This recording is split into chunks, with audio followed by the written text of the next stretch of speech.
Greetings, ladies and gents, and welcome to this latest episode of Tales from Outer Space, taken from the subreddit HFY. The links to all the stories will be down below, and as always, I hope that you enjoy.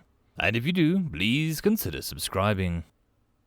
Story number 1, The Impossible Part 4. Station Prometheus Alpha, in orbit around the material world Prometheus, observing the Sagan Dyson sphere around Juliana 6, in a one-way corridor halfway between the mid-lab and the command center.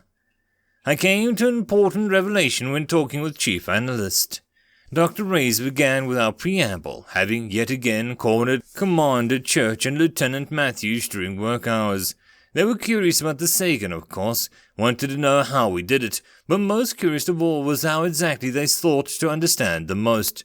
They had good guesses as to how we gathered the materials and how we used the energy to incomplete sphere to feed back into the construction exponentially. But overall, the thing that most baffled them was the labor. They had no idea how we had gathered enough hands to put things together. She flipped a page on the clipboard and she was scanning as she spoke, ignoring Church's attempts to get a word in. It was littered with scribbled notes. That sort of fell into place after meeting the terrace. You recall how she made a humanoid body specifically for the meeting?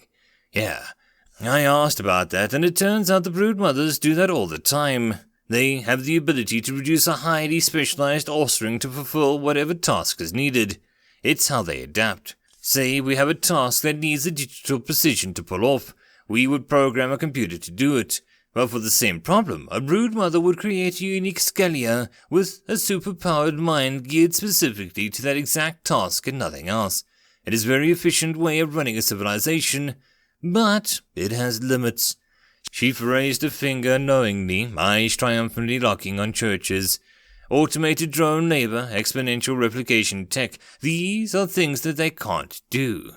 The broodmothers can create a lot of offspring, but they are still the only ones that can create offspring. It's the one task that they can't make a specialized scalia for, making more scalia. So when they see something as huge as a Dyson sphere, they imagine we had billions and billions of people here, disassembling a planet to make the thing. It's why they are so impressed. So the Ziadus, Commander Church interjected with a question largely unsaid. Dr. Ray shook her head grimly. Can't be done. The crew were literally designed to fly that ship. We humans don't have any way of interfacing with it.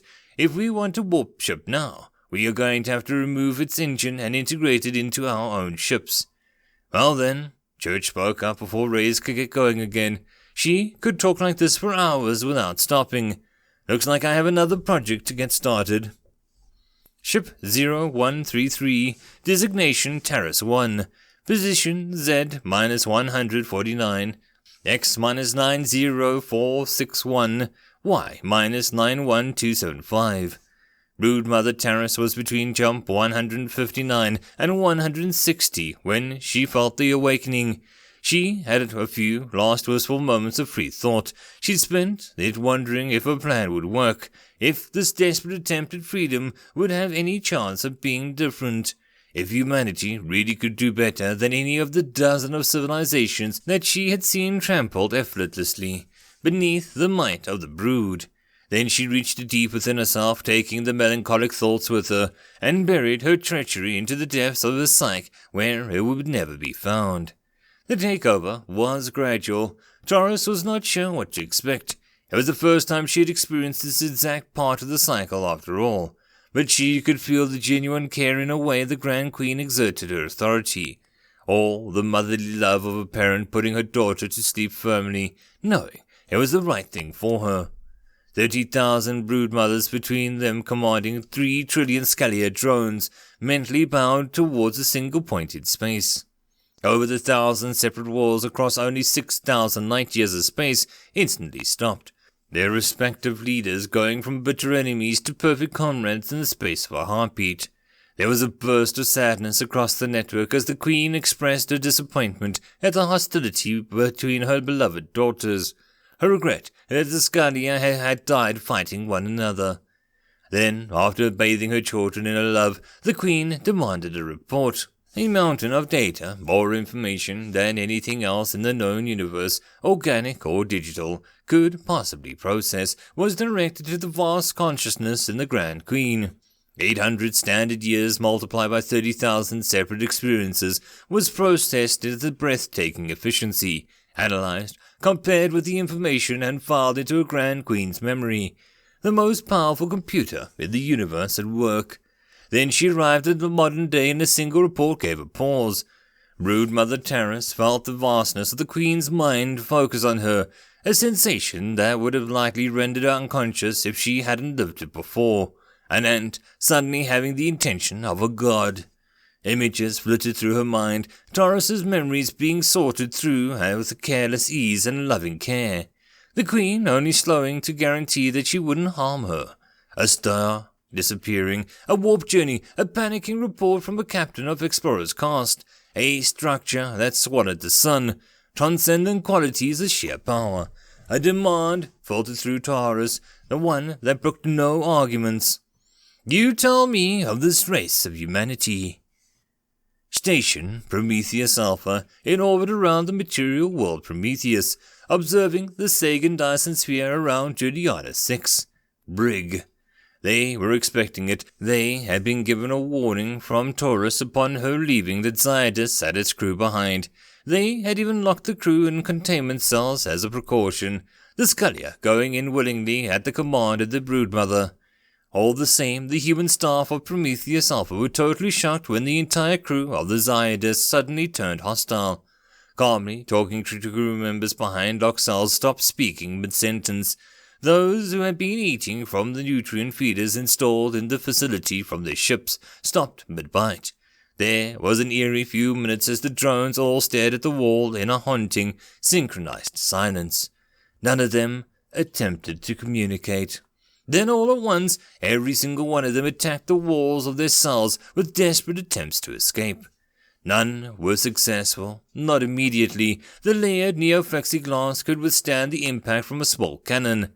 But Commander Church was quick to realize that a determined life form that appeared fully willing to injure itself to escape would eventually either find some way out, or just kill itself trying. Though he didn't like it, he authorized the use of gas Taurus had directed them towards to induce a soporific effect, putting them all harmlessly to sleep. Well, we certainly know that she wasn't bluffing, sir. All the crew members had acted at the exact same time, despite being in totally disconnected cells. Could all of the kind be a hoax that they arranged somehow? But I struggled to think why they would do so. Seems counterintuitive to induce hostility in a new civilization and then hand them the initiative to attack. Church looked soberly at the video feeds from the Scullier. It was looking more and more like the first contact was going to be yet another bloody chapter in humanity's history. Station Prometheus Alpha, in orbit around material world Prometheus, observing the Sagan Dyson sphere around Juliana 6. Labs. It wasn't her area, not even close, but how could Dr. Reyes possibly deny herself a glimpse at a scientific breakthrough that would change human history forever? Such were the thoughts that she stared at the intimidating intensity at the screens depicting the scene currently occurring in high orbit over Prometheus. Besides, she thought, it would help keep her mind off the, other big thing going on. She watched a single point in light glow with luminosity that would have blinded her without the screen filtering it out. Scientific readouts with the phenomena scrolled down in the neighboring screen, but she ignored the data. She wasn't a physicist. It would make little sense to her. The point grew more powerful, light visible to the naked eye from the Prometheus Alpha, and a new star in the sky. Sagan's massive energy output focused into such a tiny area by the lens connected to her localized wormholes around Juliana. An emotionless voice read calm instructions, the head scientist behind the project. The light died down, replaced with something else. Cheering erupted from the supervising scientists. Dr. Reyes fell back in her seat before her knees could buckle and took a deep breath to gather her thoughts. Then she promptly took off, like a kid running off to her parents to show off a gold medal on the foot race. A few minutes later, a very serious meeting between the higher-ups, Premier Weiss, and some senior staff of Earth were interrupted by an excited xenobiologist bursting in with a simple but very impactful announcement. Project Genesis is a success. The meeting had discussed at length what humanity would have to do when the threat was genuine. A plan had to be proposed to destroy the Grand Queen with minimal human risk if necessary. Use the Zaius warp engine to get to Prime Scalia homeworld at the coordinates Taurus had given them, with a wormhole beacon on board. With the understanding of warp travel, keeping an open wormhole with power supplied by Sagan would allow them to make the trip in a single jump. Instant travel. Then they could open up a wormhole right in front of the enemy homeworld and direct the power of the Sagan sphere through it. Instant planetary obliteration. It was a grim thought.